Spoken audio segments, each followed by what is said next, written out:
Hey guys, good morning. কেমন আছো তোমরা? সত্যি বলতে এই শীতের দিনে না গাছে ফুল খুবই কম ফোটে, বিশেষ করে জবা তো প্রায় ফোটে না বললেই চলে।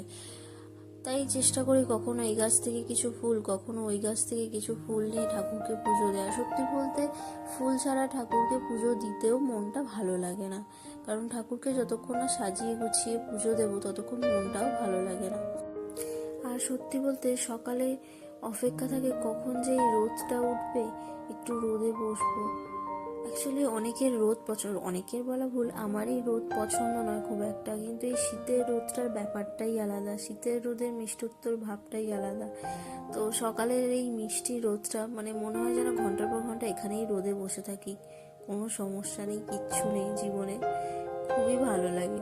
কিন্তু সবার জীবনে ব্যস্ততা আছে, কে কতটাই বা টাইম পায় যে একটুখানি ভিটামিন ডি নেবে। যাই হোক, আর সত্যি বলতে এই শীতকালে জল খাওয়াটাও খুবই কম হয়, চেষ্টা করি কিছুটা খাওয়ার। তো এমনিতেও আমি জল একটু কমই খাই, কিন্তু এই শীত পড়ে যেন জল খাওয়া মানুষের আরোই বেশি কমে গেছে, যেটা একেবারেই ঠিক নয়। চেষ্টা তো করি, কিন্তু কি আর করা যাবে। আগের দিন হঠাৎ আমার হাজবেন্ড আমাকে বলল, কি ব্যাপার, তুমি এবারে স্যান্টার কাছে কি গিফট চাই লিখলে না তো? অ্যাকচুয়ালি আমি কি করি, প্রত্যেকবারে 25শে ডিসেম্বরের আগে কিছু গিফট মানে কি লাগবে না লাগবে সেটাই লিখে আর কি জানালায় ঝোলাই, এই আশায় যে স্যান্টা আমাকে কিছু গিফট দেবে। আর সত্যি বলতে আমি কিছু গিফট পাইও, সেই আশায় ঝোলাই। তো এবার আমার মনে ছিল না, যাই হোক মনে করাতে ভাবলাম ঝোলানো যাক, যদি কিছু গিফট পাওয়া যায়। তো যাই হোক ঝুলিয়েছি, দেখা যাক কি হয়। আশা করি কিছু গিফট পাবো, আর গিফট পেতে কারি না ভালো লাগে।